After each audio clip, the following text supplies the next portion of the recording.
Here, lots of people are saying they can't hear anything. Is that by design? I honestly. Now. The technical team, I'm sure, is working on it. We just need to smile. Like accepting, the people who are. I'm just looking at the number. It's continuously increasing. So I don't know if they're accepting them or what's happening. But I sent a message to them to say they must let me know when to start. So It seems like they can hear us now, and we're getting. They can hear us. Wonderful. The only thing is that they've disabled the video again. yeah, I'm more familiar with Zoom.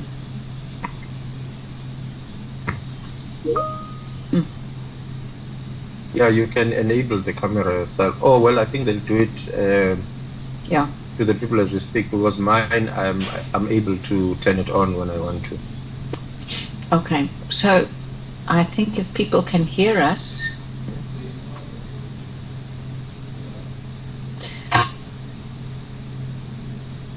so my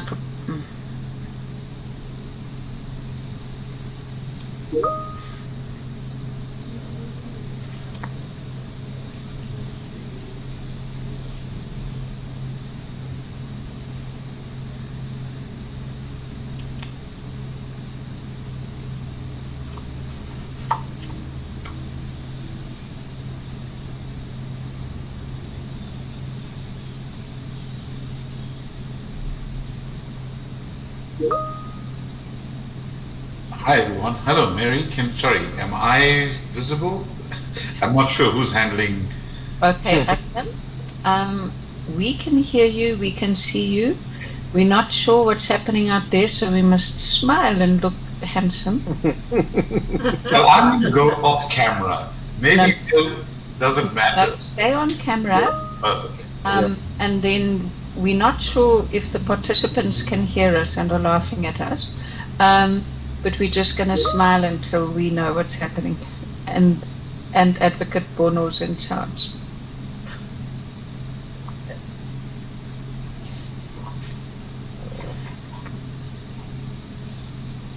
Well, I've been given the cue that we can start.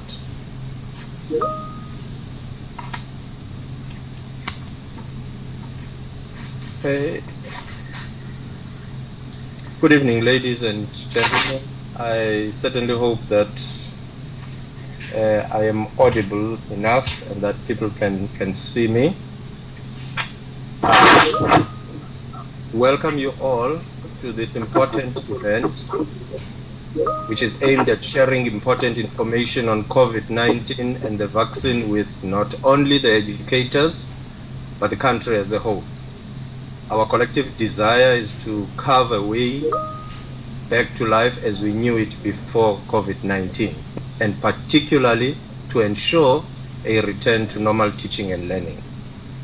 I would like to extend a special welcome to all education stakeholders and other organizations in attendance, the officials of the Department of Basic Education and Provincial Education Departments, the members of Parliament that are with us, the Department of Health officials, the leaders of the trade unions in the ELRC, CEOs of other institution bodies, I've seen a few, other bargaining councils which are supporting us, our panel of specialists which will be introduced, the independent schools which have joined us, thank you, the SGB associations, our teachers, and all other invited guests. Ladies and gentlemen, it is my distinct honor to introduce our moderator, Mary Metcalf, who will direct the program this evening. As we all know, Mary started working in teacher education at the Johannesburg College of Education and at the University of Witwatersrand from 1982 to 1994. After the first democratic elections in 1994, she was appointed as the MEC for Education in Gauteng, where she served from 1994 to 1999. After the 2004 elections, she joined the University of Witwatersrand as head of School of Education from 2005 to 2009, before joining the new Department of Higher Education and Training as Director General. She is currently leading a program to improve learning outcomes, which has worked in KZN, the Free State, Gauteng, Mpumalanga, and Northern Cape to support the improvement of learning outcomes across the system. Mary is a senior research associate visiting at the University of Johannesburg. Ladies and gentlemen, I welcome you all. I trust that we will have fruitful engagements with the panel and address pertinent questions that will be coming through our social media platforms. I thank you, and I hand over to Mary. Thank you so much, Advocate Bono. Oh, wait, I just went off camera. Sorry, I'm not on camera, but I'm talking, and I'm hoping the technical team will sort out the camera. I want to thank Advocate Bono for that very warm introduction. I'm very happy about this webinar because I can't think of anything more urgent and important that we all have a very clear understanding of the urgency of us all vaccinating and how important this is, not only for ourselves and for our family, but for the country and in fact for the world. So thank you to this fantastic panel for agreeing to make time available. And thank you to all of the attendees for attending. We're hoping that you're going to be able to participate through the questions that you will be able to post on the media platforms. We're going to be collecting those and we're going to be responding to them. Now, I just want to say that we are going to change the sequence of the speakers because Dr. Dasu needs to attend to something for a little while, and he's going to come before Professor Glenda Gray, and he will come back for the questions. But let me introduce the panel. Dr. Mpho Pue is a medical doctor, but not only that, she's also founder of Masadi Letsele Bontle, which is a foundation for women with cancer. She's working in occupational health, and she's actually actively managing post-COVID conditions in health workers. So she has seen it up and close. And Dr. Joshua Sekole is the chairperson of the Witbank COVID facility team. He's an executive member of the COVID response team in the Mpumalanga province. He's head of the Department of Ear, Nose and Throat in Witbank Hospital and a specialist in Acacia Netcare for ENT. The camera I can put on now. Good. So the first speaker is going to be Dr. Pue, then it's going to be Dr. Sekole, then we're going to have Professor, Dr. Dasu. And Dr. Dasu is a long health activist. He fought for the desegregation of hospitals in 1989. He was the leader of the first hospital strike in that period in order to open up hospitals for all South Africans. And he led a campaign to force the apartheid government to accept black patients arriving at whites-only hospitals and that they were given the same care as white patients. After Dr. Dasu, we're going to have Professor Glenda Gray. She's the first female president and CEO of the South African Medical Research Council. She was chair of the Research Committee on COVID-19, which brought together the scientific evidence and experience, the Minister of Health.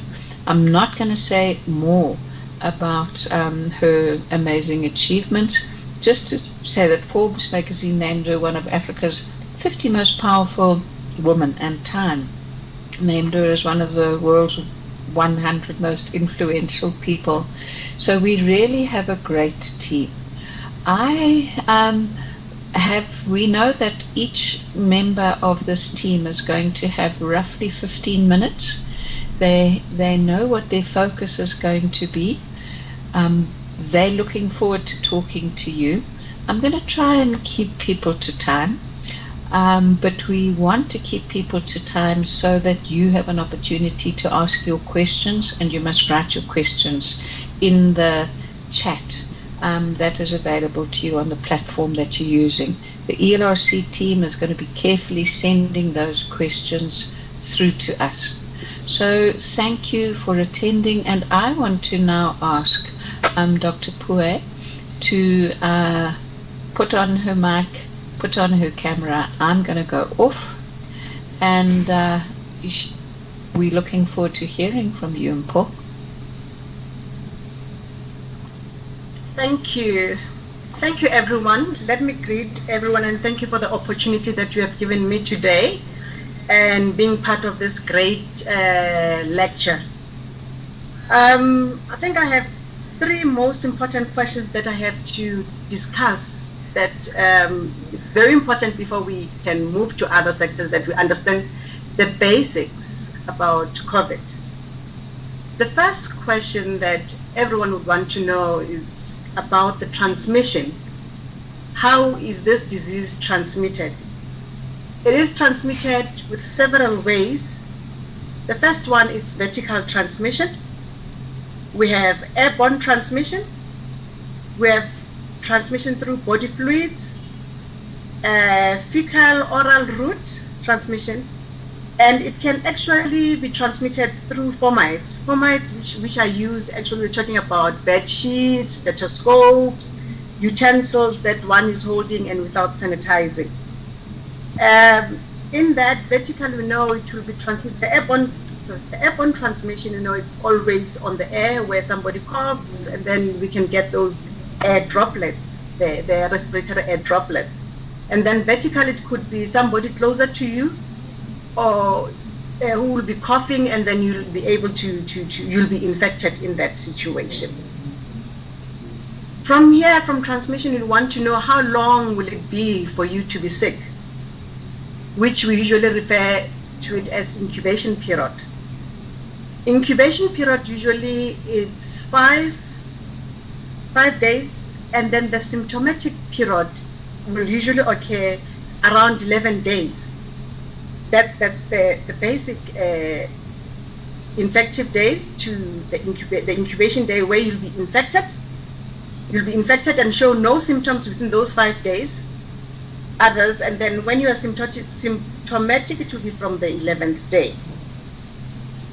And mostly on the 11th day, that's when most of our people actually start being sick, or they start complicating.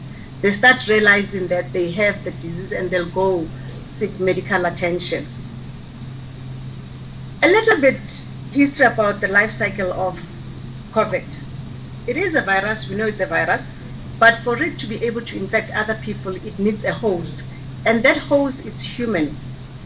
It needs the human cell, whereby most of us know the first transmission site, the first epithelial cells to be attacked is through the nasopharyngeal epithelial cells. That's where it harbors there, and that's where when you're doing a test, we'll be able to detect it when we actually test for the COVID. A test that almost all of us hated when they're sticking those pokes in our nose. I wouldn't want to bore you with the life cycle, the viral part of it, how it replicates, the cell part of it, how it replicates. But the most important enzymes that it attacks is the angiotensin converting enzyme. This angiotensin converting enzymes, it's actually responsible for the water and salt retention in your body. This converting enzyme too, it's the one which is responsible again for preventing other diseases like hypertension, diabetes, cardiac disease, atherosclerosis, and the list is quite long. And even other pulmonary cells, which is the lungs, which will be affected. So as it binds to that angiotensin converting enzymes, then it inhibits that enzyme from functioning, and then it will start malfunctioning. From it malfunctioning, then that's when you have all the systems which will be affected as we go. But part of the replication system of the virus, what happens mostly is that it will replicate through the cell, the host cell, which is the human being, and then it has certain proteins, which are four types of proteins, which are used during those stages of replication up until it reaches a stage where there'll be a negative strands of RNA, which is ribonucleic acid. And then from there'll be a chain of reactions, which one of them is the transcriptase, which the virus, now it will be transcripted into the human cells, and then them being transmitted in the human cells, it will change. Then ultimately we'll have the positive viral activity in the system, where it actually produces fresh viruses that infecting all the system in the body. But the first system which is injured in people, it's actually the lungs, pulmonary system. Others may not even present with respiratory infections, but present with diarrhea, depending on where it will attack first. But as we know, all of us, that it usually attacks the respiratory system. I think I'll go to the next question, where we have to discuss about the asymptomatic phase. Asymptomatic phase, it's a phase where you have already contracted the virus, you have been exposed to somebody who was infected, and you contracted it, it's there in your system. But you're not showing any signs and symptoms. And there are some people who will even go through the whole isolation period of 10 to 14 days, that they're still asymptomatic. But in this asymptomatic state, it does not mean that you're not infected. It does not mean that you cannot transmit or infect other people. In fact, this is the most dangerous stage, where most of the people are infected, where you're actually transmitting high levels of it. Why are you asymptomatic? This is due to the viral load in your system. It mounts differently with different human beings, with different immune systems of people. Reason that when it starts mounting, starting to go up bit by bit, that's when most of the people start being symptomatic later, after 5 days to 11 days. And people must be aware that when we say you are asymptomatic, does not mean that you are not sick. Like I'm saying, you are highly contagious. You are highly infective at that stage. Yeah, I think I'll skip that. And then would want to know the next question, would want to know the risk, people who are at risk. As we know, and we have seen that it's mentioned most of the time that people with high risk diseases, comorbid diseases, diabetes, hypertension, autoimmune diseases, cancers, respiratory problems, those are the people who are at high risk of having severe disease at that point. Why would we say these people are at risk of having severe disease? I think we should start differentiating. It does not mean that if you don't have all those comorbidities, you won't have COVID, or you won't have a complicated stage of COVID. You still have a complicated stage of COVID. It depends on your system, how it mounts its immunity and how it fights the whole thing. But as we know that the target coenzyme that it affects, it's the ACE2, the angiotensin converting enzyme. And I have mentioned that the angiotensin converting enzyme, that's the enzyme which is very responsible for water and salt retention in your body. That's the enzyme that is very responsible for functioning of your cardiac, your respiratory, your renal, and other tissues in the body. So by attacking this enzyme and going to attack all the cells in the system, you actually deplete the fighting system in your body. So affecting this, it causes vasoconstriction.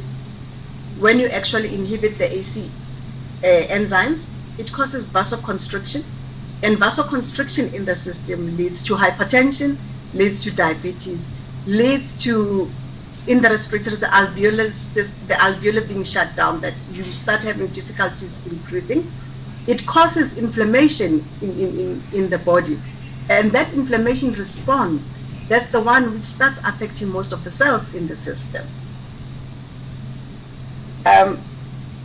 Most of those people, in fact, that we actually say they're at risk are those people who are already on, who are hypertensive, diabetic, asthmatic, copulmonale, renal problems. With them, it does not mean that we can treat COVID with antihypertensive treatment. We can treat COVID with anti-diabetic treatment, hoping that it will give us a good outcome in the whole thing. We should keep our patient they should remain on the treatment that they've been on and don't change anything. Let's stick to what has been researched currently and what we will be able to provide as time goes on, as the research goes on and continue. I will leave it there. I am vaccinated, and I'm proud to say I am vaccinated. And in the whole thing does not mean I should not be careful. I am still practicing healthy habits. I'm still sanitizing. I'm still wearing my mask daily. I'm still using my visor when I'm on duty, and still educating more people in the country. Thank you. Dr. Pue, that was so fantastic. You know, I tried to keep well informed about COVID, but you taught me so much. Thank you, thank you, thank you. Now, there's already questions for you in the chat, but I'm going to ask everybody in the chat to keep adding the questions, and at the end, the whole panel will respond to them. And the reason that we're doing that is because sometimes somebody's going to address something that you're worried about, and you'll hear it in their presentation. Now, I've got a surprise for you, because I said that we were going to have Dr. Sokole next, but I've decided to ask Dr. Dasu to come now because of the fact that he's going to pop in and pop back later. So Aslam, thank you for doing that, and it's just after 6:30, so you've got your 15 minutes, and over to you. Thank you very much, Mary. I hope you all can hear me, and first of all, I must apologize for forcing this change in the schedule, and thank you to my fellow panelists. I'm particularly pleased to be here because this is a sector that has probably experienced one of the most difficult periods that this pandemic has produced in terms of an impact on its functioning. And it gives me great delight to be able to interact with educators and others here on this panel, on this webinar, in order to progress the discussions that we have had in the past, and perhaps to create a greater level of understanding about what we face going into the future. So you've heard a terrific first presentation, and thank you, Dr. Pue, for doing that. I think you will probably get a lot of questions, as all of us will, but it was an important starting point for people to understand the pathogenesis of this illness called COVID-19 and how it progresses. And my input, however, and you'll again forgive me for shuffling, for forcing the reshuffle of the schedule, is about dealing with vaccine myths and vaccine hesitancy and so on. And I'm going to give you, as best I can, an understanding of why that's a phenomenon and what we can do about it. And in particular, this particular audience is vital, in my view, to dealing with the issues around vaccine hesitancy. Teachers, in particular, are very important members of communities. Communities trust teachers. They trust you with their children, and they trust that you will educate them and give them the necessary skills. But likewise, more than just the children in communities, teachers can impart information in ways very few others can.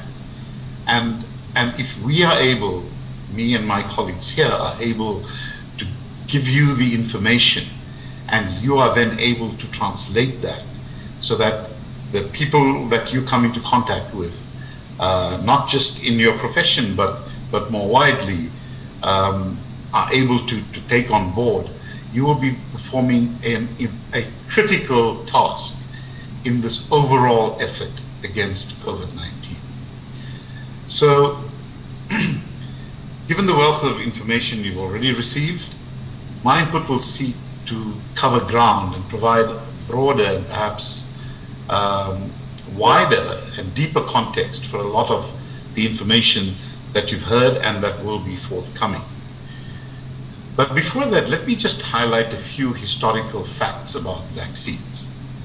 So they've been around for a couple of 100 years and became serious tools against pestilence and contagion ever since Edward Jenner in the UK, or then England, first discovered that by intruding a tiny amount of blood from a patient suffering from smallpox into an uninfected person produced a strong immune reaction in the person being inoculated and prevented them from contracting smallpox.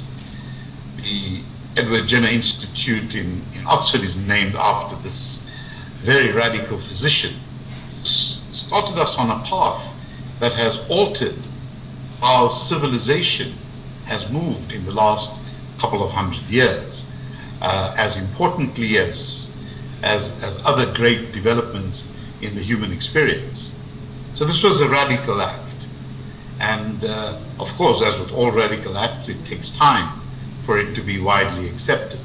And as I'm sure Professor Gray will take you through how vaccination has transformed life over the last couple of centuries, it's right up there with clean drinking water and other major influences that has allowed humanity to develop to this point.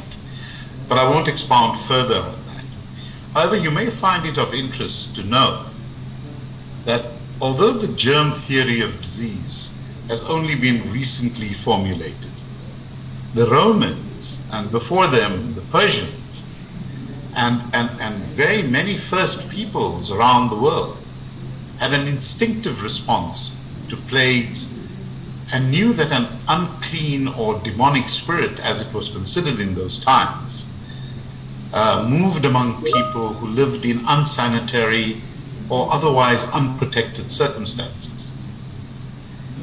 Hence the great technologies of Persian symmetrical gardens, which serve to both nourish and separate settlement units, as well as the aqueducts innovated by the Romans, which were among what we would today classify as primary health care, because they altered the patterns of disease in those societies quite greatly.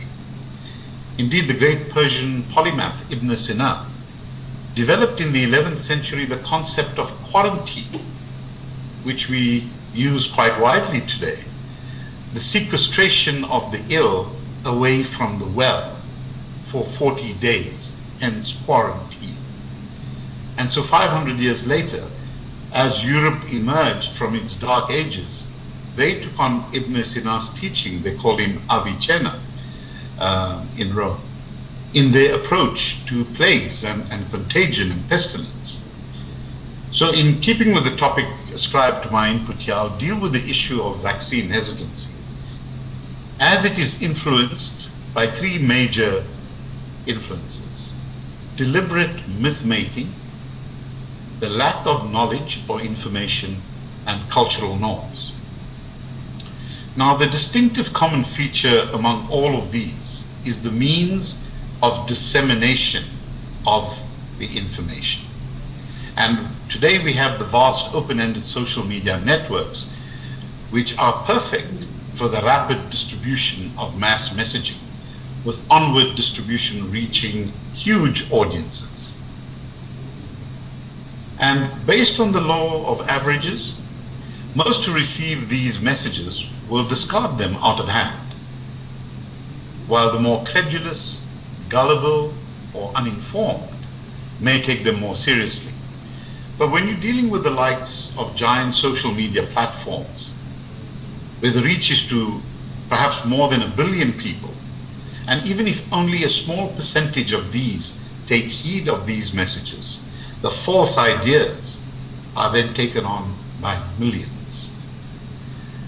Now, the first of these influences on vaccine hesitancy, deliberate myth-making, derives from what is clearly a perverse mischievousness that is a common feature, surprisingly, during large natural or physical or social calamities, it's usually perpetrated by nihilistic agents, those who are unmoved by both the calamity and the consequences for those who, for whatever reason, choose to accept and follow their claims. Now, this is a form of sociopathy, a condition found among those who, though intelligent and seemingly rational, are devoid of common empathy. They're highly manipulative and lack a sense of remorse. The more extreme of these are usually certifiable psychopaths. And the information they peddle is often rooted in a thin layer of truth, so as to hook the interest, obtain the interest of the recipient, before descending into disinformation of varying degrees. Now, this is not without purpose, as the information is often meant to discredit more than the object of disinformation, say the vaccine. It often has another motive, either rational or irrational. So, for example, a popular vaccine myth is that these COVID-19 shots contain a microchip that can be tracked by a 5G network, so that the government or the Illuminati or whoever is the current favorite is not only able to track you, but also make you susceptible to mind control. Now, this is a popular approach by certainly anti-Chinese agents, and has gained currency since China excuse me, is the largest purveyor of 5G technology. Some of you may remember the great conflict that occurred between, and which is still ongoing, between China's Huawei, which produces 5G technology, and the American and the UK governments. But it is also peddled by those who simply wish to generate fear and chaos for their own sake. Now, this goes hand in hand with wild claims about the effects of vaccines on the human body, with lurid details of horrific consequences. Again, this seems to build on the known fact that no vaccine is without side effects or results in adverse events, and none is 100% effective. These are all known facts, and using that, the ideas that are sometimes put forward are truly otherworldly about what might happen. And I'm so pleased that Professor Gray is on this panel, because she's going to give you the true science of vaccines and why this is not true. Now, the second major influence on vaccine acceptance is knowledge and information, the availability of both, the means of their distribution, and the purveyors. So for those who do not have great facility with biology, this is a crucial gap that must be comprehensively addressed.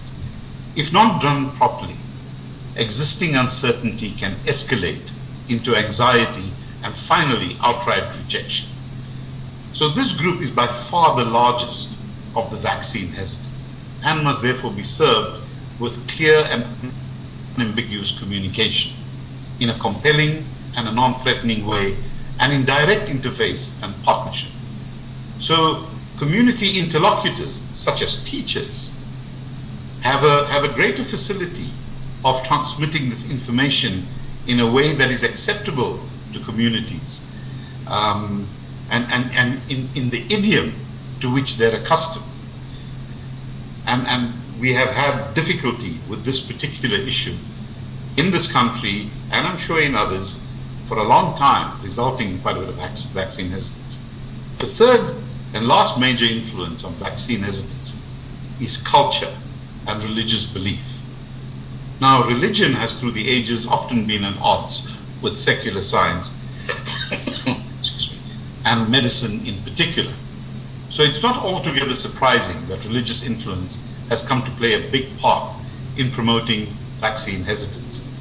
It is a concern, however, that despite little resistance to traditional medicine or modern medicine, there has been an increase in more outlandish religious claims about the vaccine, and in particular the COVID vaccine, because most of them have taken their childhood shots and vaccinate their children anyway against measles and other illnesses. But it must be understood that during times of great uncertainty, as we have right now, people of faith naturally seek succor and protection in their faith, and would be very amenable and susceptible to information they would get from those of their faith and from those who lead their faith. Now, the great philosopher Søren Kierkegaard said that faith sees best in the dark. So it's not surprising, therefore, that people turn to their faith in these times.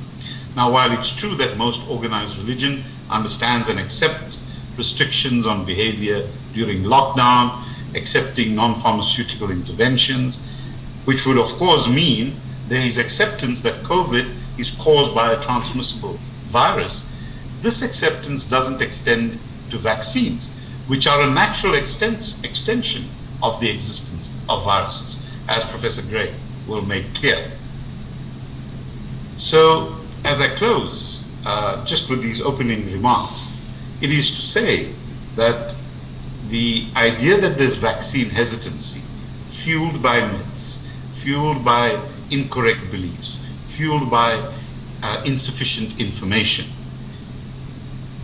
we have every duty to try and close the gaps that this creates in an open, transparent, and a clear way. And I hope this webinar goes some way toward doing that. Thank you very much.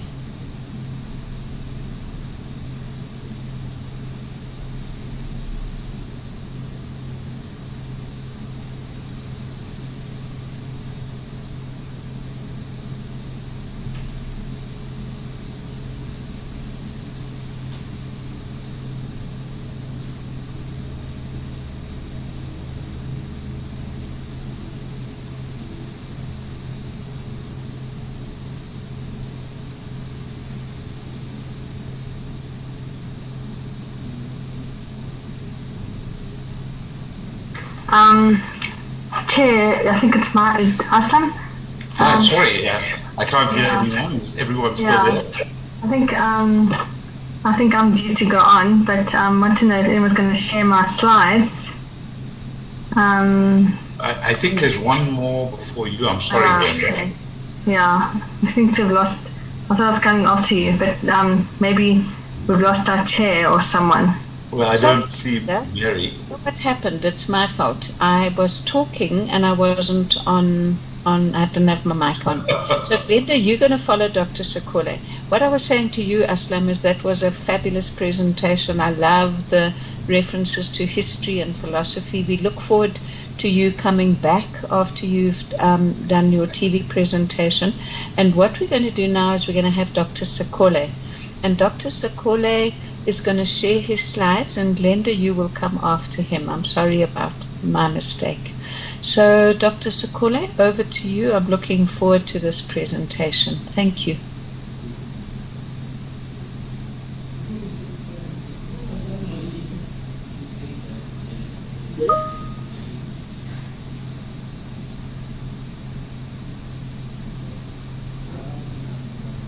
Just checking if Dr. Sekole's mic needs to come. You're making the same mistake I did, I'm afraid. Your mic. Okay, good evening. Am I audible? I can hear you. My slides, can you see my slides? I can hear you and I can see your slides. If you want to put your camera on, then we can also see you. All right, good. There we go. All right, good evening, Program Director. Thank you so much for this opportunity. Colleagues, doctors, panel members, Dr. Powe, Prof. Glenda, Dr. Asma, member of ELRC, unions, educators, members of the Parliament Bargaining Council, and all other members in attendance. Good evening. Thank you to the colleagues that have presented prior to me, Dr. Powe, for reminding us about the basics about COVID. I think it's something that we tend to forget. and as well as Dr. Asma to give us a rich history about COVID. Hopefully that we will be able to demystify it. My task is a bit tricky. I've been asked to come and talk about if there is a fourth wave, yes or no. So with that being said, I think you have seen it on the TVs, newsrooms, papers, social media saying that the fourth wave is looming. So I find it to be tricky. So I don't want to be puzzled alone. I'm going to throw back the same question to my panel members and the audience as well. But please do not answer me now. You'll answer me after my presentation. Just a quick reminder, if we look globally on as of the 1st of August 2021, we've had at least over 196 million in confirmed cases of COVID, with at least over 4.2 deaths. That's a lot. And then the country that is leading the plot is America, North America mostly, followed by Europe, Southeast Asia, Eastern Mediterranean, and followed by Africa. If we look at Africa alone, we've got at least over 4.9 million cases, and leading the plot is South Africa with over 2.4 million cases, followed by Ethiopia and Kenya. Contrary to popular beliefs, it's not Nigeria the second. Now, I think it's very imperative and important to define what is a wave in the context of COVID. It's said to be a pause in infections, or rather a resurgence of infection.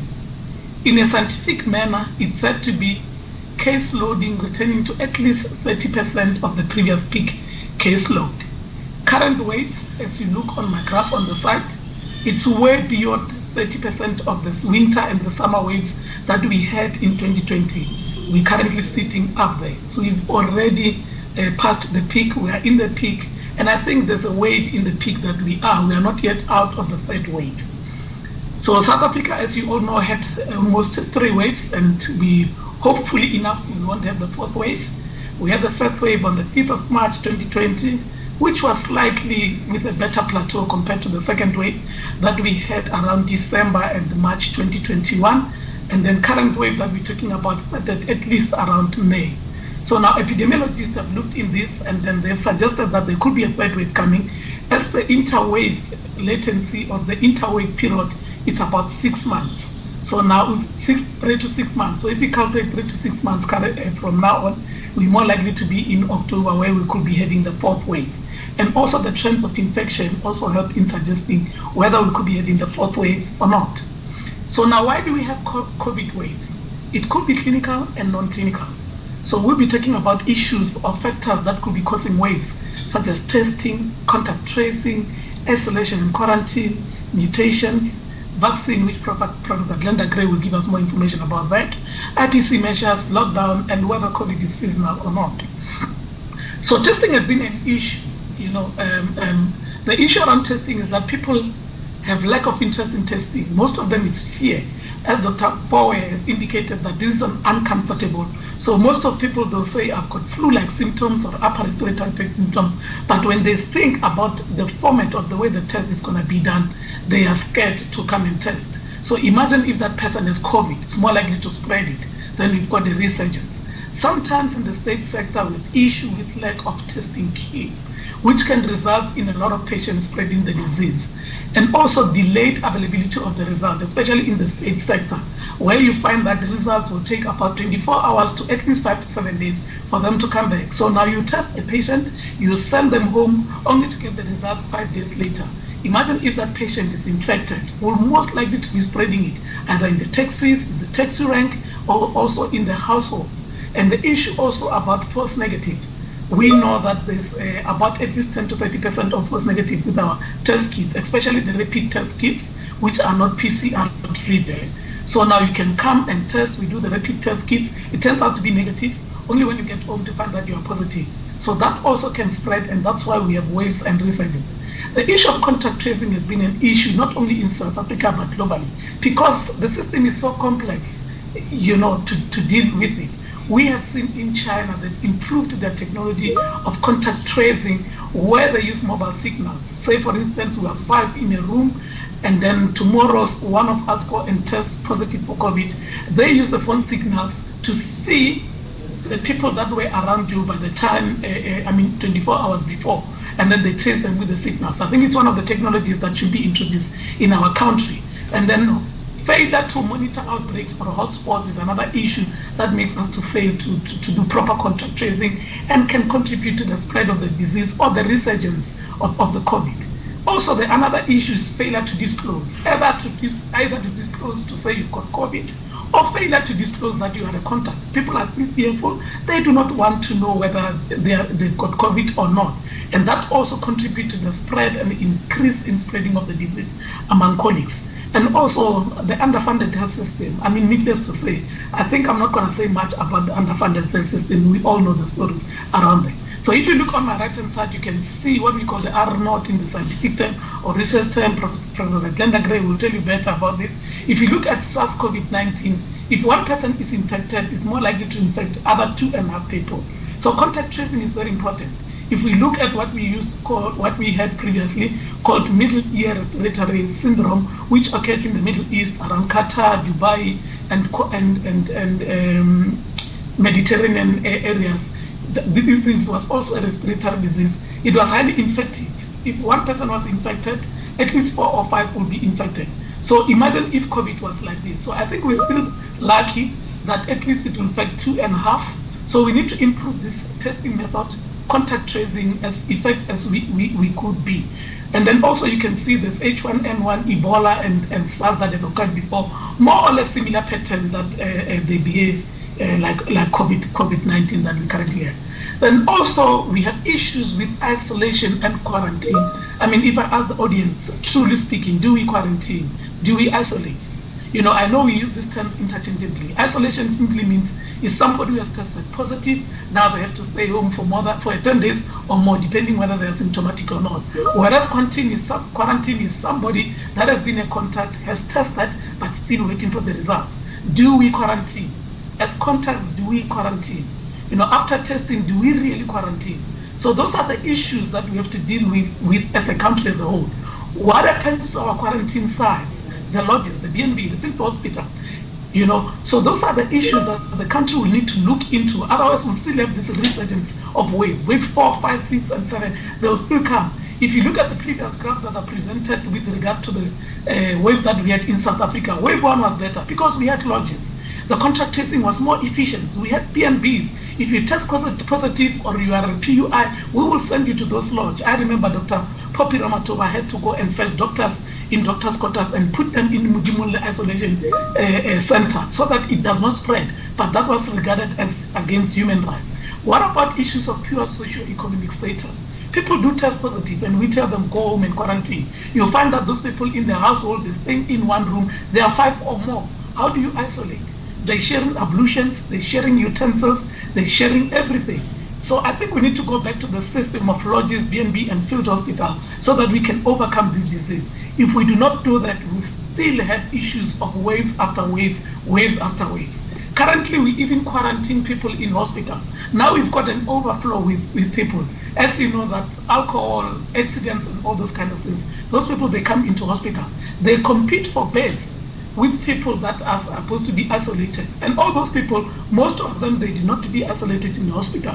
This is one of the contributing factors that we have an overflow. And we know that a hospital is one of the areas of the source of spread of COVID-19. So if we improve our isolation and quarantine strategies, we won't have waves. Mutations, I think this is the core of a wave after wave, wave after wave. Viral mutation in simple terms basically means that there's a change in genetic code of a virus. So if you remember when we had SARS-CoV-19, the original one, which has mutated, it is the one that caused the first wave, and the second wave was called 501, and it was used to be called the South African COVID. You know, it was simply because of mutation. And then we know the current wave is simply, Delta is simply responsible for the current wave, which has started in India. There is a study that I would like to share with you, which was done in the UK, where they had about 54,000 cases of COVID confirmed patients in two strains. The other strain, they had COVID strain, the UK COVID strain. The other strain, they had other strains which were non-COVID, non-UK. In the UK strain, they found that it has caused over 227 deaths, whereas in other strain, it was around 141, which included the SARS COVID original 1 and 501. So colleagues, these mutations are deadly. You can see with the UK strain is deadly, and it's said to be called Alpha. There's another strain called Gamma in Brazil, and also we heard about the Lambda that is said to be coming in October. The first case was detected in Peru. So mutations spread easily, they cause severe illness, they can escape body immune response, and they can escape treatment and vaccine. This is a challenge to us as healthcare workers, and also a challenge to our leading professor, Professor Glenda Gray, in terms of vaccines and mutations. IPC protocols, do we follow these measures? Do we do social distancing, the wearing of masks, and also vaccine means? I still feel we're not doing enough, We still have issues with social gathering, social distancing, especially in gatherings. Have you seen the queues on the ATMs? Have you seen the SASA queues for payments of grants? Have you seen what happens in the buses and the taxi rank? There's still poor social gathering. So we still have wave after wave. Up until we monitor those situations and adhere to these regulations, we'll still have wave after wave. The wearing of masks, how many of us do we wear masks all the time when we are in the restaurants, when we are in the workplace, or when a friend is visiting in your household? We'll still have wave after wave up until we comply to these IPC measures. I'm not going to say much about the vaccines because it has been already said about meat, and also I think Dr. Glenda Gray will touch on that. Issues of lockdown, there's been a question, are they effective or not? It's always been a question of economy versus health. This affects schooling, traveling, gathering, and workplace. As traveling comes very close to my heart, because the very first wave that we had, it was the 10 Italians. You know the story. It was colleagues or friends or families that went to Italy for a holiday and then they came back. That's how we got the first wave. The second wave, that is more painful and hurtful. I think colleagues in the panel will agree to me that advice was given timeously that borders should be closed, more especially India. Unfortunately, this was not happened timeously. So we know that the responsible wave now is due to the Delta from India. So now those are issues that we need to look into it. So is lockdowns effective? In my personal perspective, yes, they are. Only if we adhere to lockdown regulations very strictly, and then we should also watch and be careful to ease the restrictions very quickly. Because now if we ease the restrictions very quickly, we're more likely to fall into another week very quickly. And sometimes we do not impose these restrictions timeously. So if we try to get a balance, we'll be able to fight this enemy and eradicate it. All we need to do is to get a balance in all these things that I've said. Vaccine and herd immunity. Yes, we know the slow pace that we had in the initial phase of vaccine, but I'm glad now we see that there's a huge improvement in vaccination. So yes, I've vaccinated. You can see my picture on the right-hand side. I would have loved to play a video, but did not play. I got vaccinated with Pfizer, and this was my second jab. Unfortunately, I could not get your dose, Professor Glenda Gray. By that time, we had discussion about this. I had COVID, and you made me to wait 90 days. But other than that, most importantly, to eradicate waves after wave, we need to achieve herd immunity, which is at least when 60% of the community is being vaccinated. And I think Professor Glenda Gray will tell us more about that.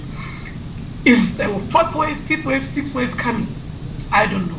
But I would like to tell you this message before my last slide.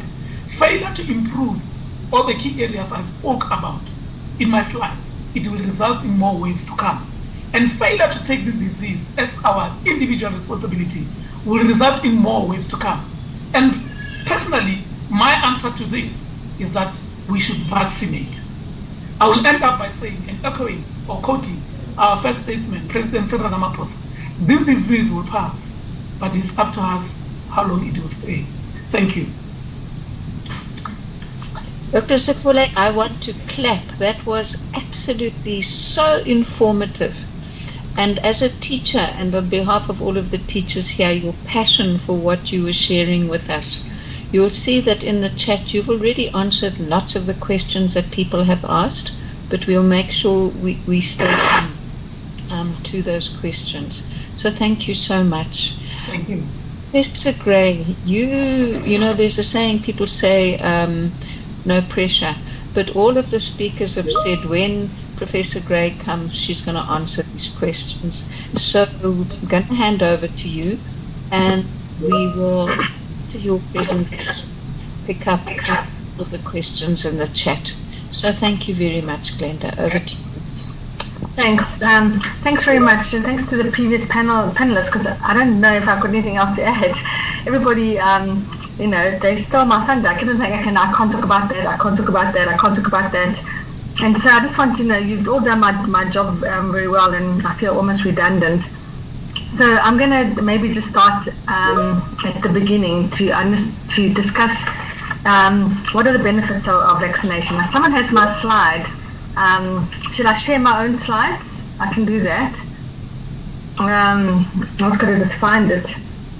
Can you see that? Yes, we can see it. Thank you. Cool. I've got one slide. So why do we get vaccinated, or why should we get vaccinated? So the first reason why we get vaccinated is for our individual health benefits.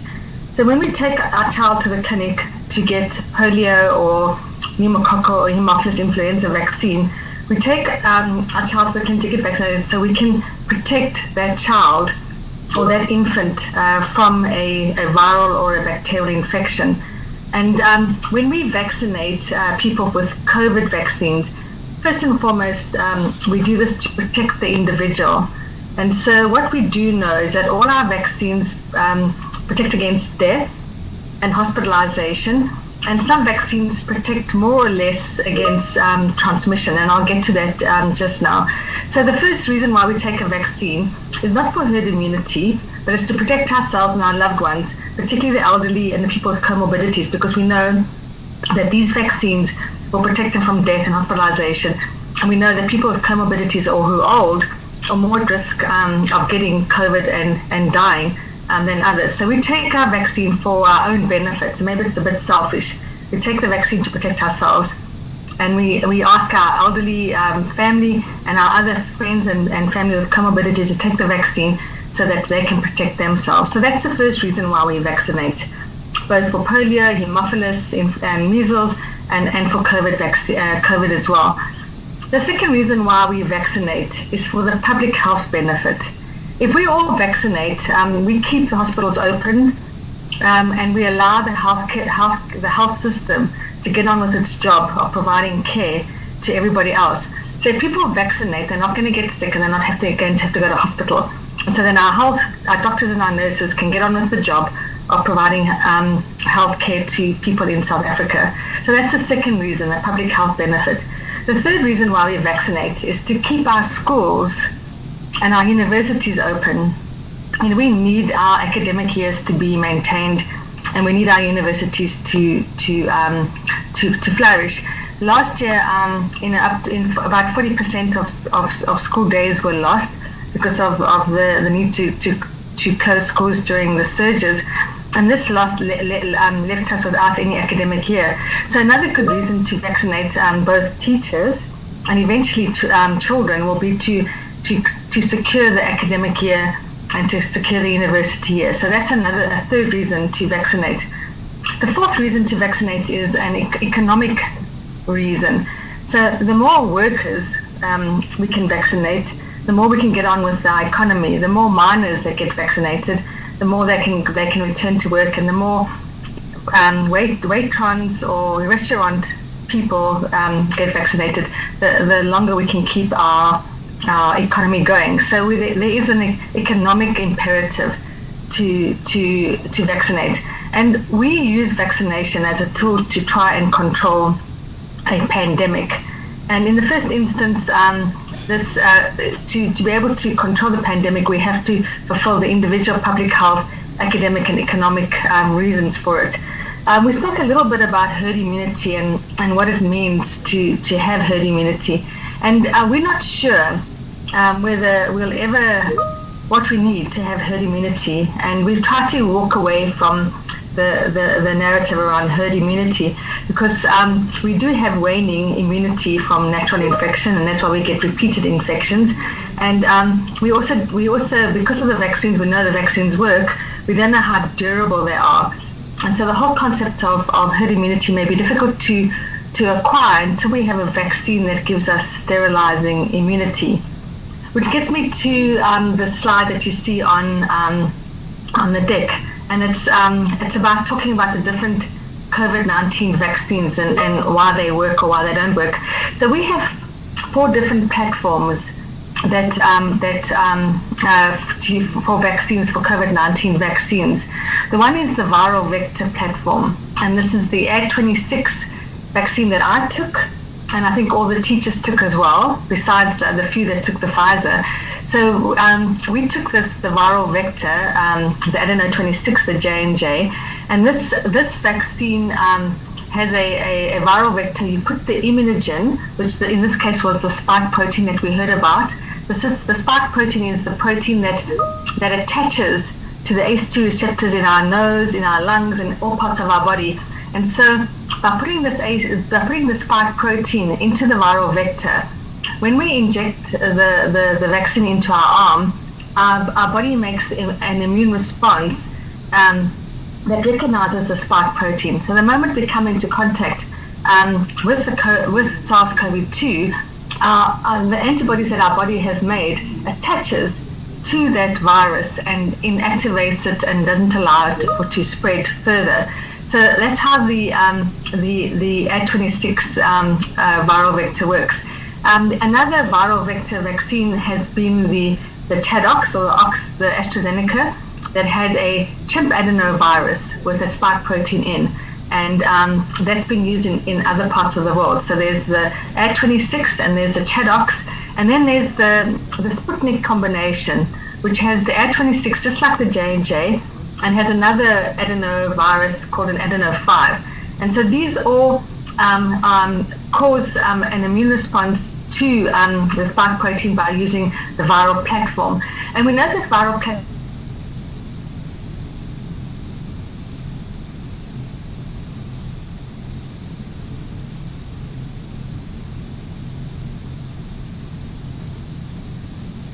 is for Ebola. So we know that the viral vector platform has been safe.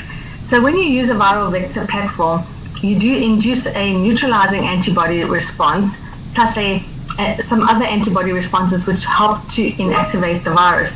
But the viral vector also induces what we call a CD4 and T cell response. So there are 2 parts of our immune system. One is the humoral immune system, which induces antibodies, and a neutralizing antibody is one of them. And the other part of our immune system is what we call a cellular immune system, and this is where we have the CD4 and CD8 T cell responses. And these CD4s and CD8s are our killer cells that basically either cytolize, inactivate, or destroy the virus. And the CD4, CD8 T cell response that we see is very important to protect against severe disease and death. And that's a part of our immune response where that helps us fight the virus and prevent hospitalization and death. So that's the Ad26 and the Chadox or the Sputnik, which is the viral vector. Then we have the RNA or mRNA vaccine, and this is what some people are getting in our country. Some people are getting the Ad26, and some people are getting the Pfizer or the mRNA. And this is a 2-dose vaccine regimen. The Ad26 is a single-dose vaccine regimen, and this takes a synthetic version of the COVID-19 genetic code, and when you inject it into your muscle cells, it tells the muscle cells that this is a virus, and then the immune response sees this virus and sees this virus-like particle, and then triggers the body to make an immune response. So basically, the code tells our cells to make the spike protein, which then triggers an antibody response in your body. So this is the Pfizer. It's a 2-dose vaccine regimen, and it's given in South Africa with 42 days apart. Then we've heard about the whole virus, which is either weakened, like in the measles vaccine portfolio, or in an inactive version. And this is the Sinovac that we've been hearing from the Chinese. It's an inactivated version of the of the virus, and basically you inactivate it, almost like crush it and inactivate it, and then you give this whole inactivated virus twice to induce an immune response. And then there are some new vaccines that are being evaluated, and we've heard of subunit vaccines, and there's a Sanofi Pasteur vaccine that's been used, that's been evaluated, and this basically contains fragments of the spike protein that triggers an immune response.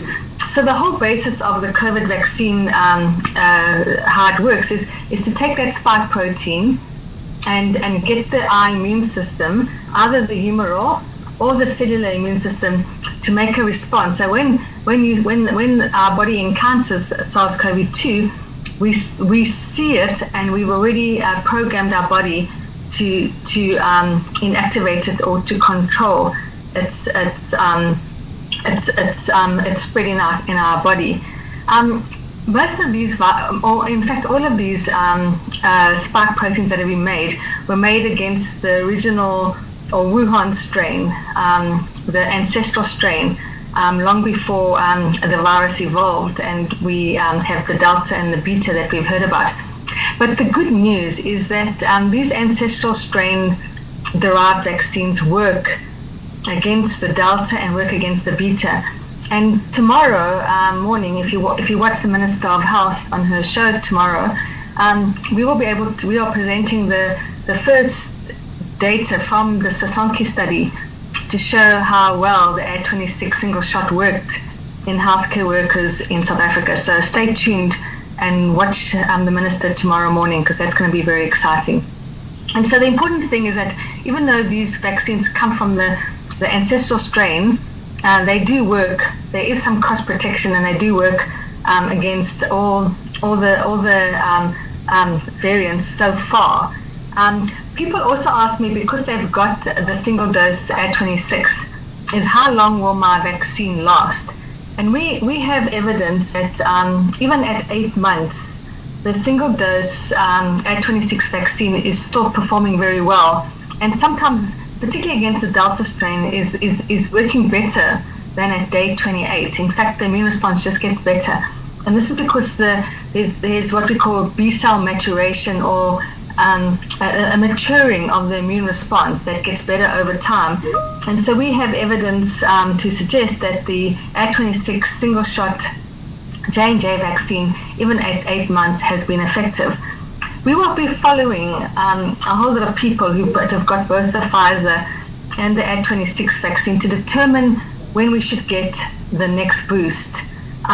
Remember that the healthcare workers were the first people to get the vaccine in South Africa, and so they got it as early as February this year. And so we'll be following these health workers to see when we need to vaccinate them, and whether we need to vaccinate them before the fourth wave, which you've heard will probably come around November this year. So we're following up these healthcare workers, and we need to decide which healthcare workers to give a boost to.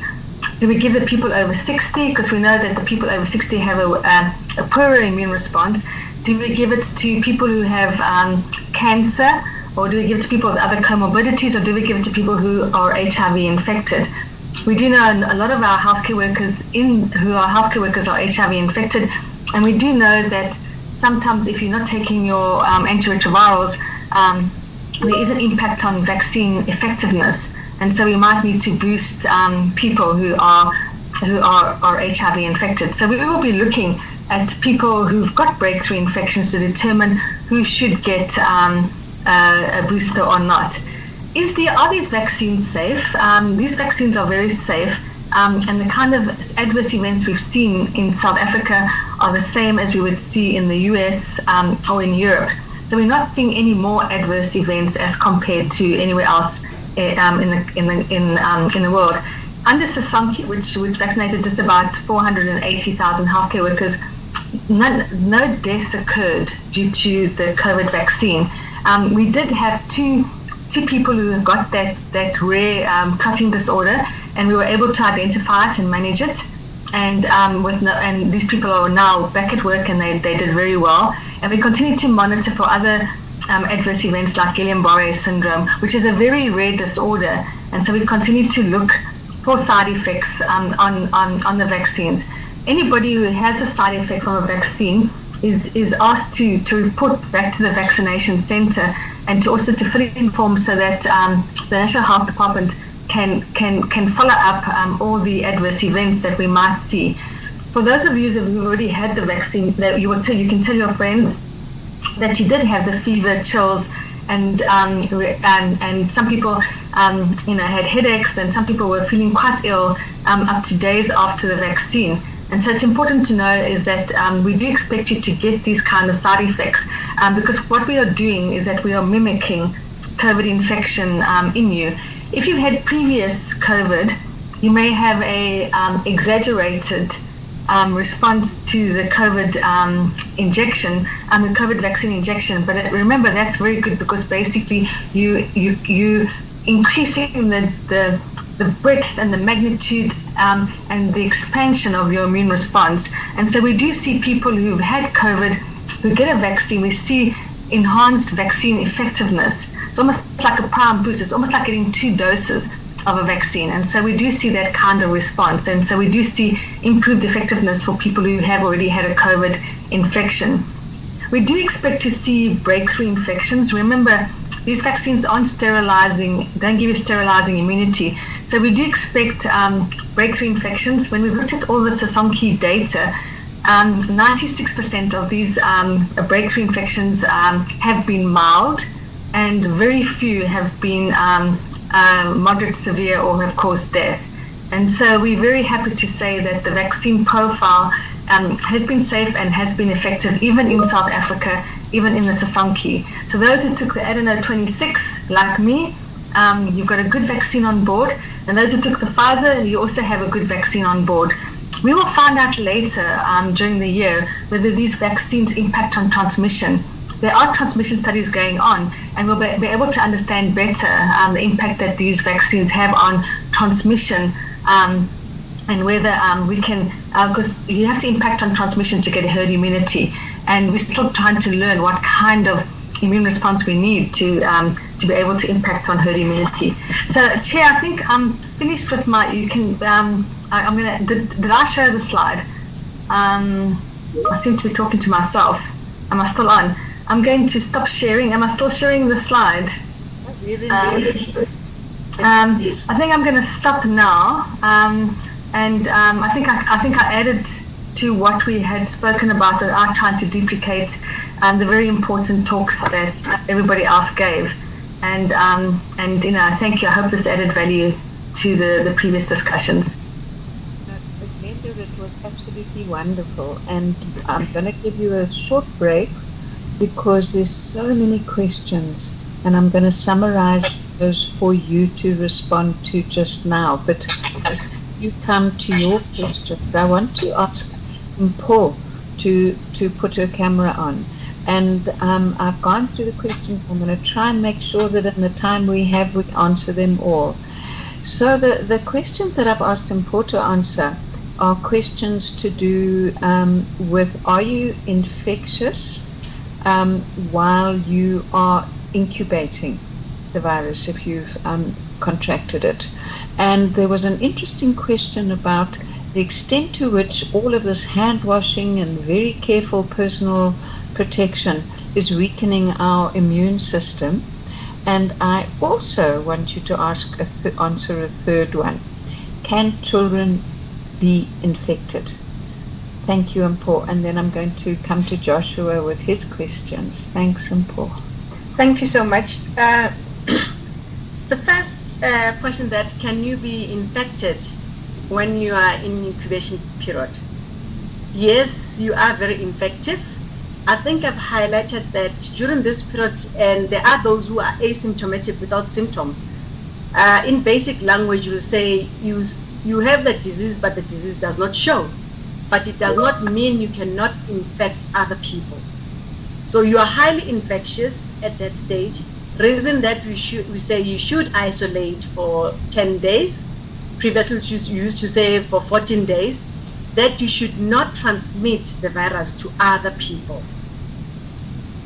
The second question was about washing hands, our hygiene habits and all that. Are we decreasing our immunity or being protective from the virus? As we grow up, as a child is born without immunity. I think that's the basic that we know. That's why we encourage breastfeeding, that mothers should breastfeed to build the baby's immunity or our immunity. We even say allow kids to play on the grass, to play on the soil, so that they could actually build immunity. Yes, it's a tricky question. In my language, it's either you're correct or you're wrong. But it's a difficult question to answer. But I will answer it. Yes, the more you sanitize, you wash your hands, you do all those things, your immunity decreases. But here comes the trick. It doesn't mean that if you sanitize, you sterilize your place, you do all those things, you should not continue doing that. We're having a pandemic currently that we know the best way to deal with it is to sanitize, to sterilize your places. Make sure you are clean wherever you are. Make sure you wash your hands. Make sure you actually wear disease, which is something strange, which is something that COVID, we have seen it writes its own new book.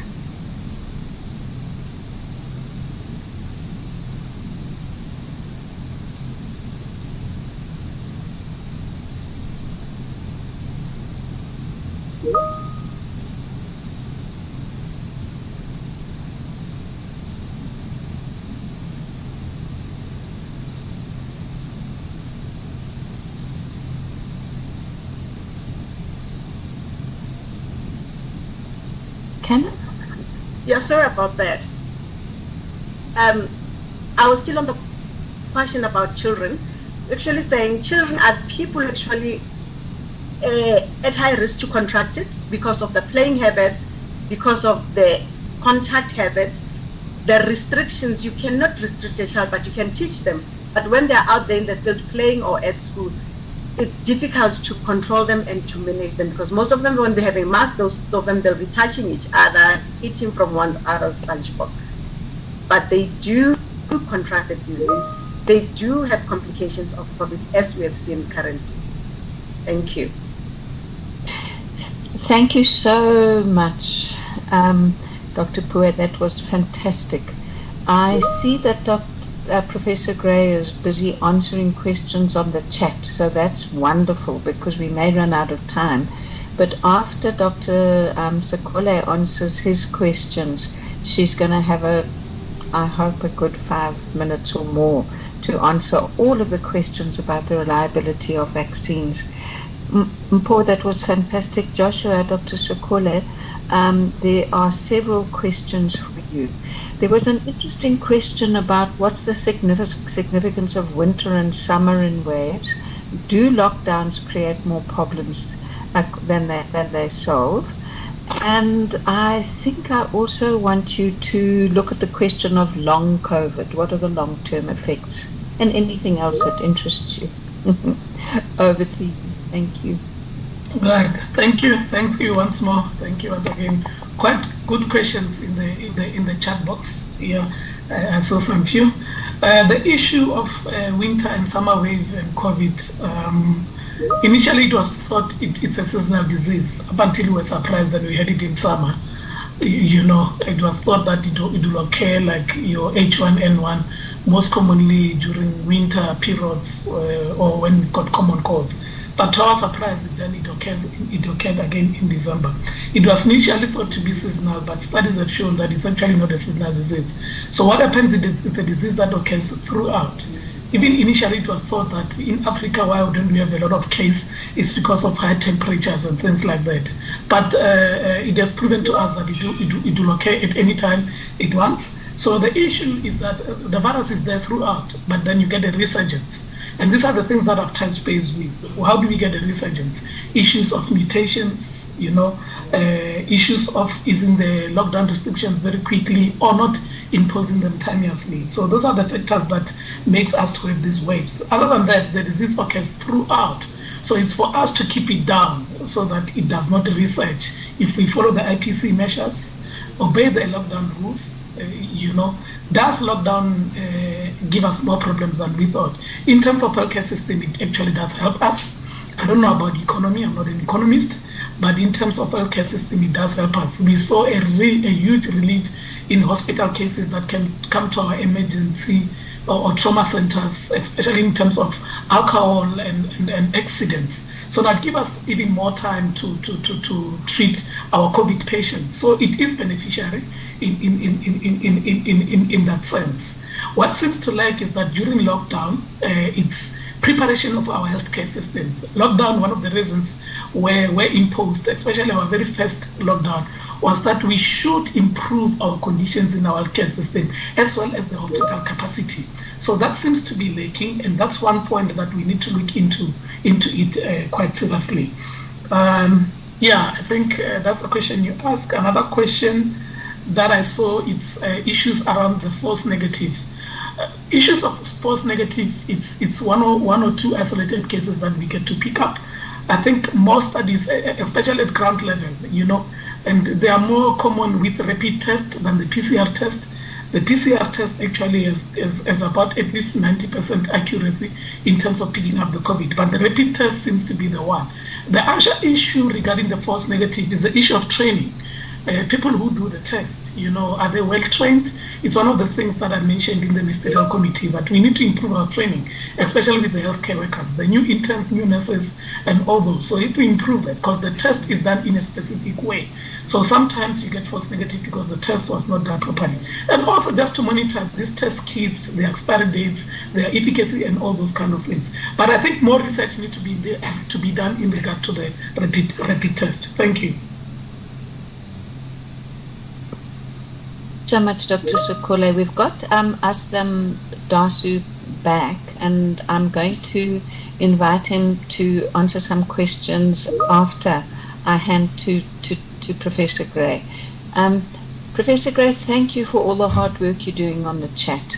I think that I want to ask you to do two things, just to really take us through the question of, are these vaccines safe? The researchers have been rushed.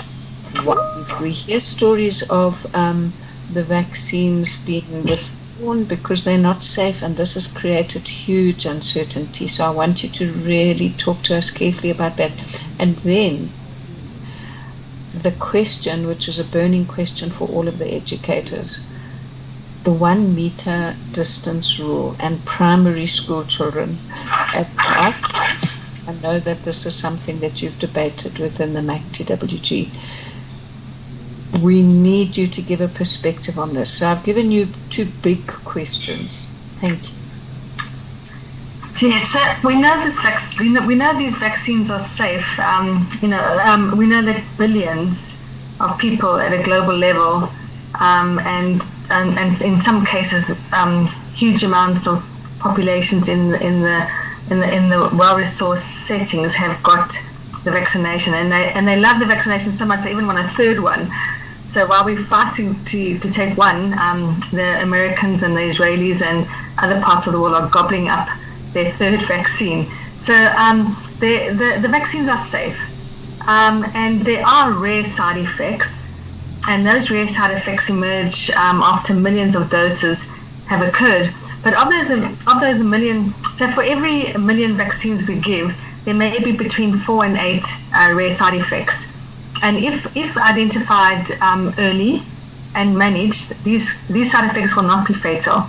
And even in South Africa, we've had the rare clotting events, and we've managed them. Everybody has, as long as you can identify the events and treat them properly, you should be fine.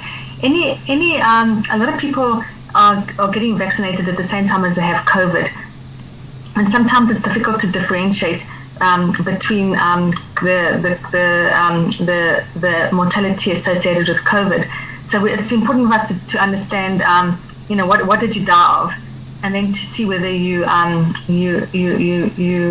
whether you can attribute to the vaccine. We've been tracking, so all the healthcare workers that we've given the vaccine to, we've been tracking them over time to see if there's been any increased deaths.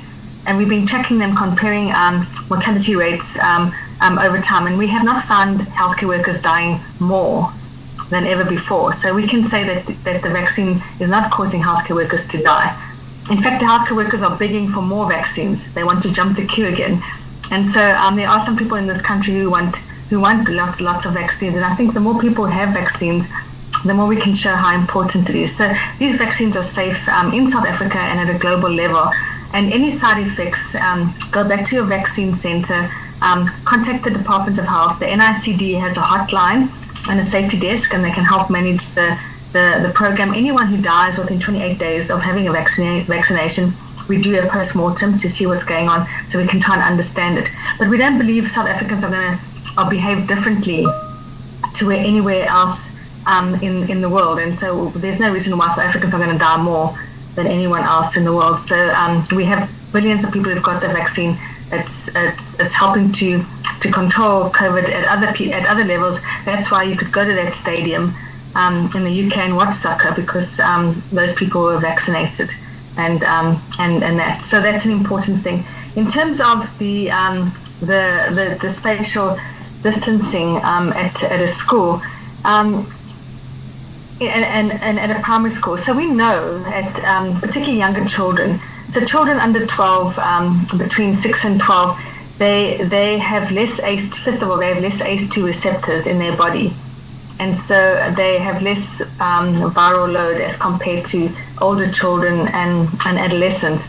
And so they are less likely to transmit. And when we've looked at all the surges in South Africa, the children have never been the cause of surges or spreads of the virus at a country level. So we know that children, because they're small, both in South Africa and abroad, are unlikely to be the major vehicles of transmission. And so that's why when we look at classrooms, we're looking at decreasing the spacing from the 1.5 meters to 1 meter, and are even investigating making it even smaller, between 500 to 1 meter, to try and see whether this is acceptable, particularly as the third wave dissipates. The important thing about school is the ventilation, and it's very important to make sure that there's good ventilation in the class, and that you can, if you can teach in open areas or in areas outside, that's also optimal. But obviously in winter it's more difficult.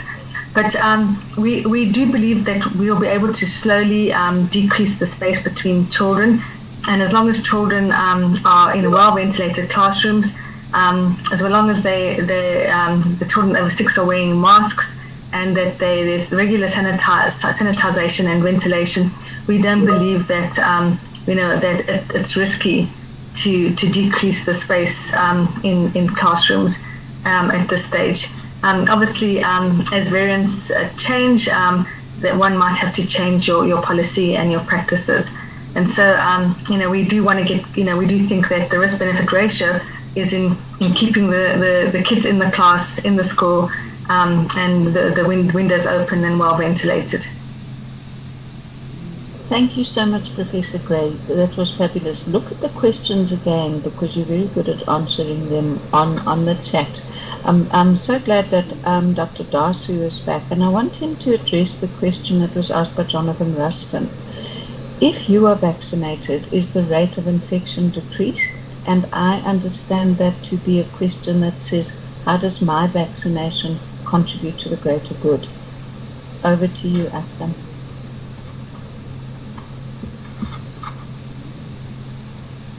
Oh, where's Aslam?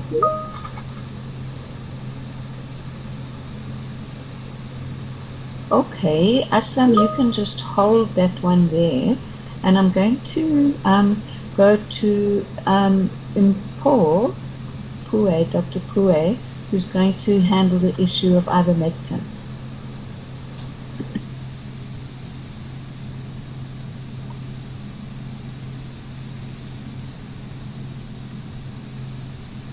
Okay, thanks again. We know there's a hype about ivermectin currently, Can everyone hear me? It seems like I'm muted. I can hear you. Thanks. Thanks. We know there's a hype about ivermectin, the magic drug. It's an anti-parasitic drug. And it being an anti-parasitic drug, it simply means it's the drug that we use to kill ticks. We use in animals and we use in human beings. But South Africa did not register ivermectin then to be used in human beings. But because of the hype and what some studies which were not really conclusive about the ivermectin, it was allowed that it can be used, but it should not be the first line of treatment. Let me be understood that it's not the first line of treatment. It is not for prophylaxis use. Prophylaxis meaning we cannot use it to prevent COVID. We still have to do the health habits, sanitize, put on your mask, and distance. Yes, there's a lot of black market out there about ivermectin. Everyone is taking ivermectin, and people don't know how much they should take, the dosage and all that, which is actually putting more people at risk of developing liver failure, renal failure, and other complications. And it is a serious matter that people even get angry at medical workers, doctors, that they should prescribe ivermectin. But of important that it has been shown to work in patients with COVID, but some studies are actually saying at a higher dose. And when it works at a higher dose, it actually starts hampering on your kidneys and on your liver. But yes, it is there. We are using it as one of the drugs to treat COVID, but as the last line. And it's used as an off-label. Meaning if it's used as an off-label, it was found, researched and everything to treat parasites, not to treat the virus. Treating the virus, it's by chance that it was found that it can treat the virus. So it's an off-label, but it's put as the last line of treatment. That's what I can say. And please, please, please stop buying ivermectin from the black market. It's like buying cocaine now. We don't know which is the correct one, which is the wrong one, and we are going to have more complications. People will be dying not from COVID, but dying from the complications of ivermectin. Thank you. That was wonderful. I wish we could go to 9 o'clock, but we're going to stop at 8. I am going to ask Aslam to now respond to the question from Jonathan. Hi, Mary. Thank you. Could you just repeat the question, if you don't mind?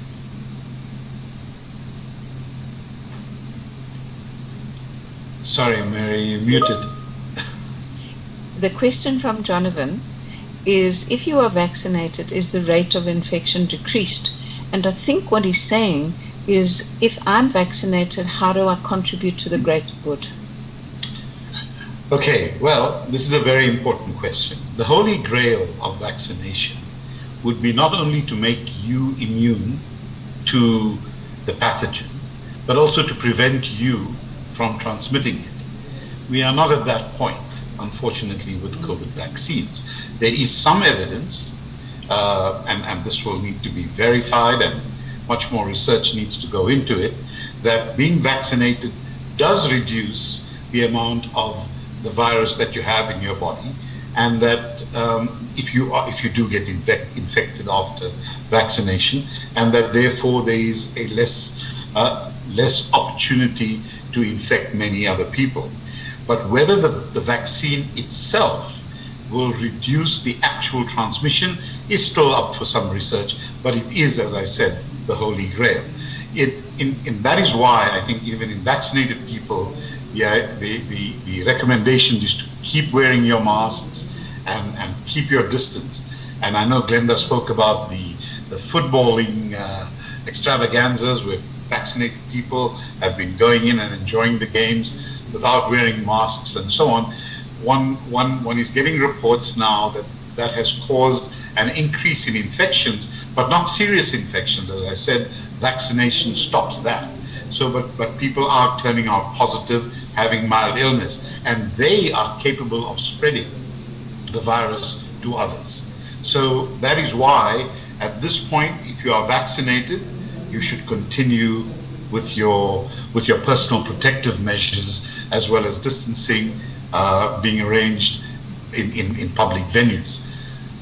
If I may just touch on the ivermectin issue quickly, and thanks to Dr. Pue for giving a comprehensive input on it.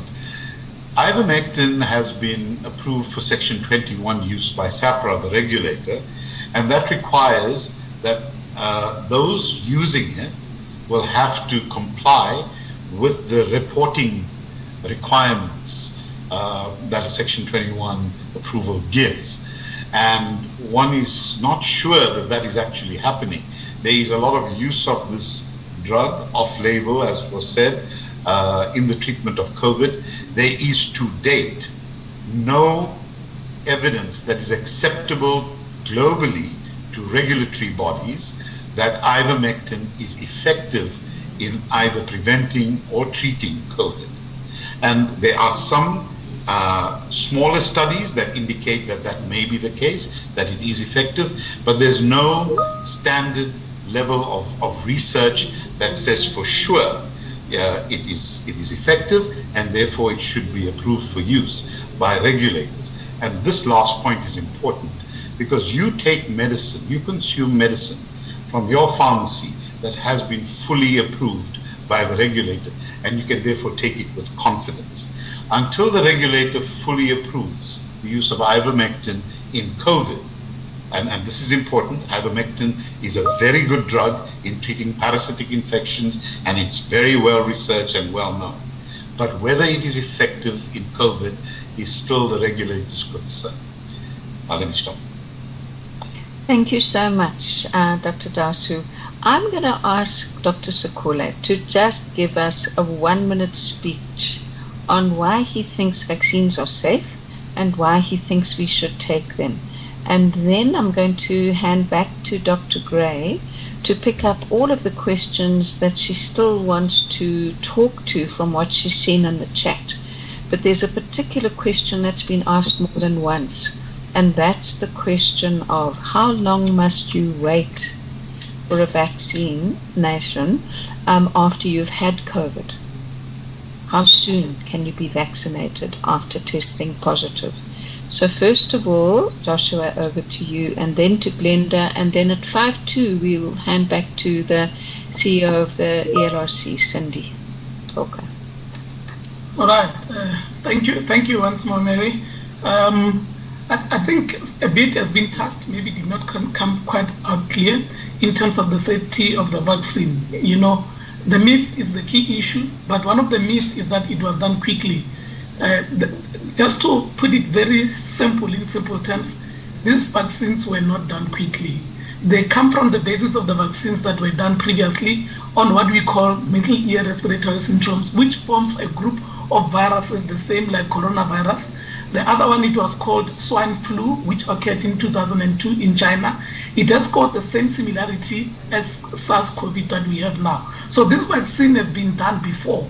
So now it's a continuation of that in the context of COVID-19. So they are safe, hence I'm vaccinated. Given a chance, I'll vaccinate everyone. And thank you so much. Mr. Gray, you've got 5 minutes to share with us, and thank you so much, Dr. Sekule.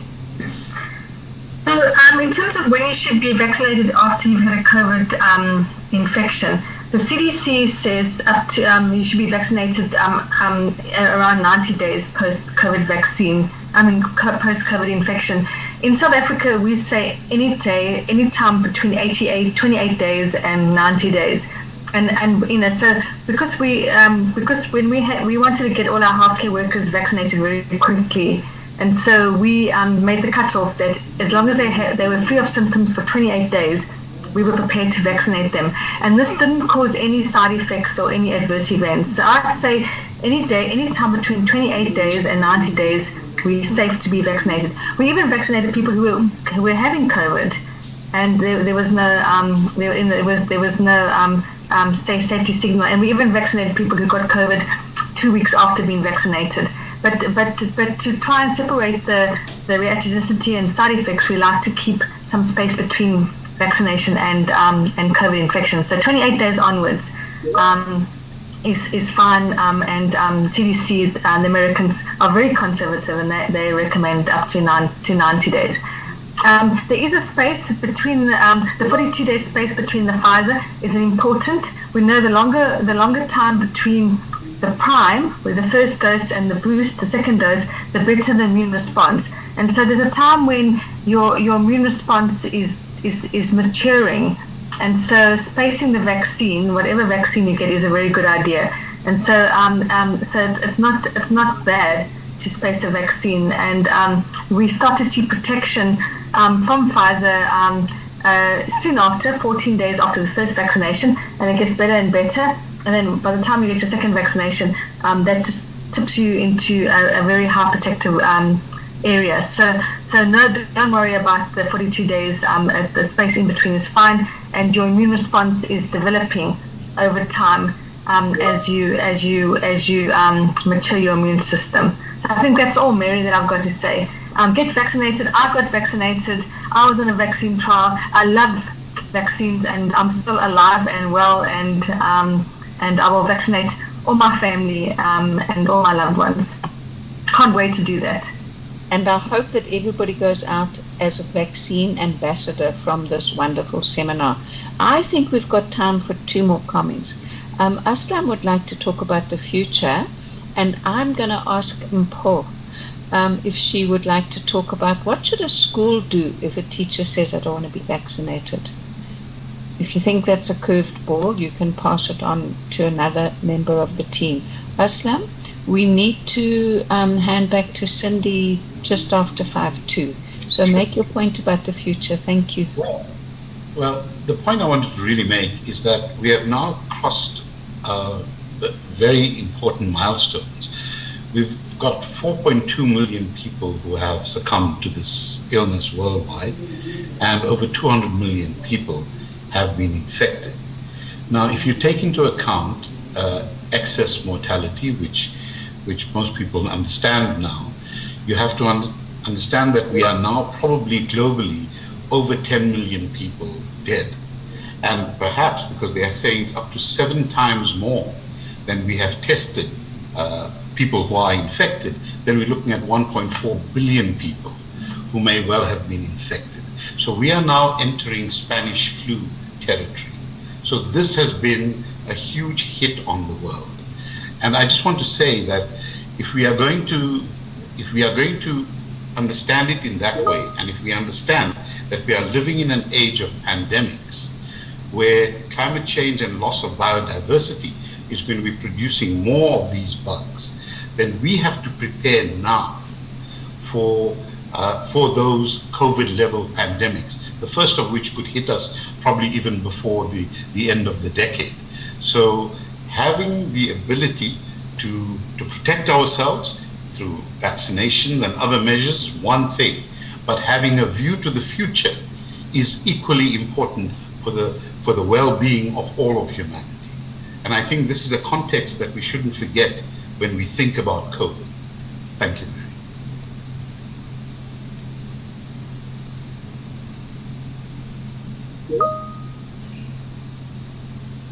I think we've got yeah, go for it.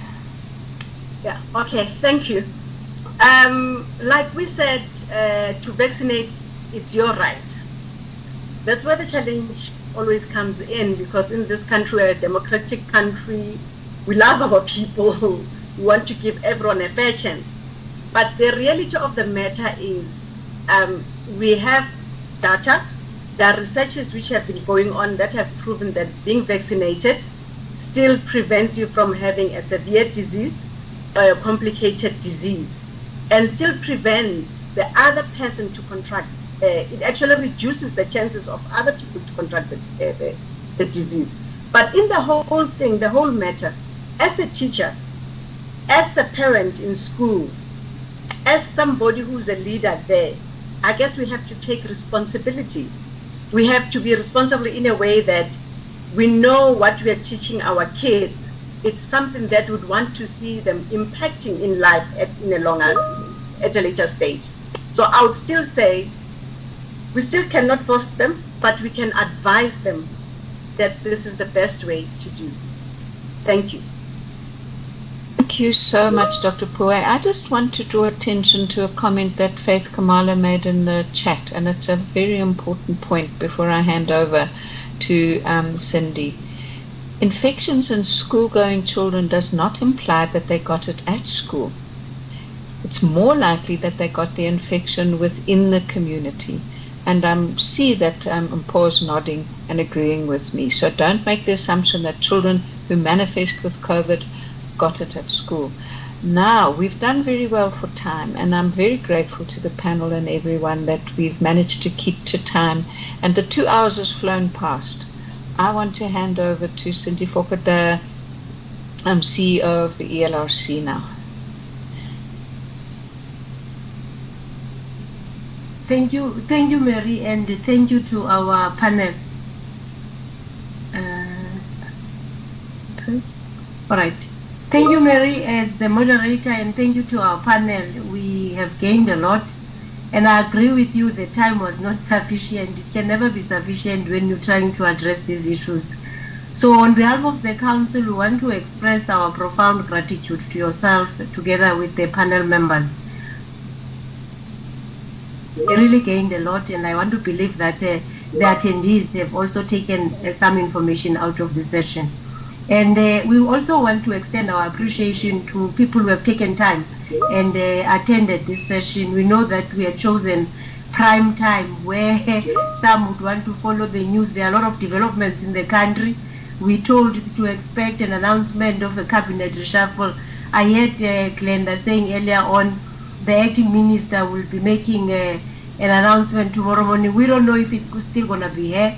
We're looking forward with keen interest to what announcement is the president going to be making.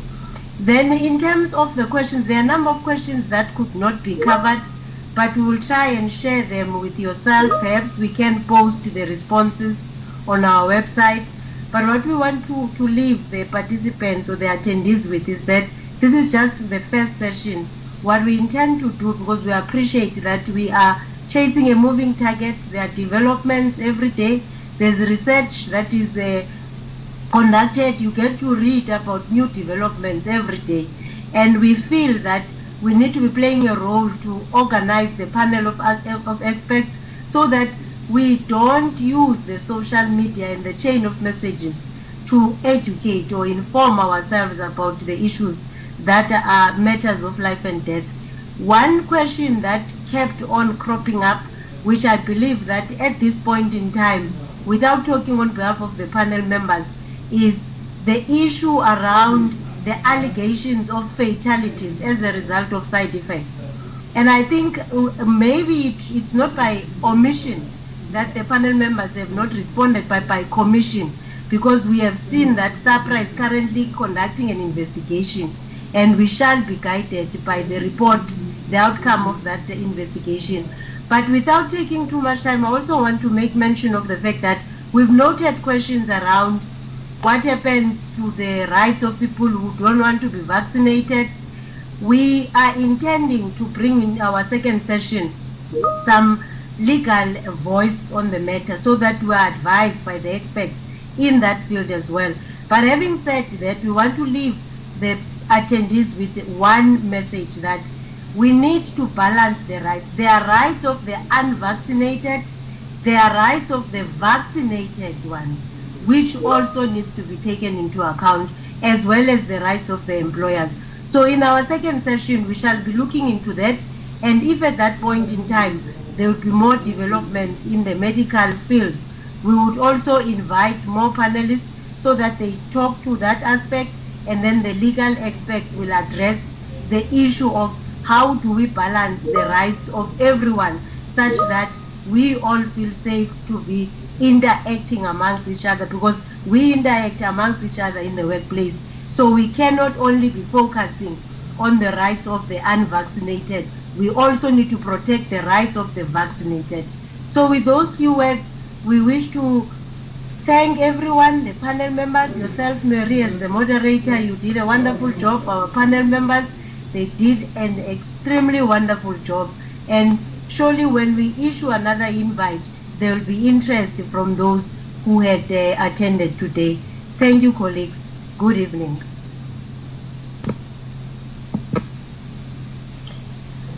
I think then the session is closed. We can all leave and watch the announcement by the President. Thank you. Thank you, everyone. Thank you. Good evening.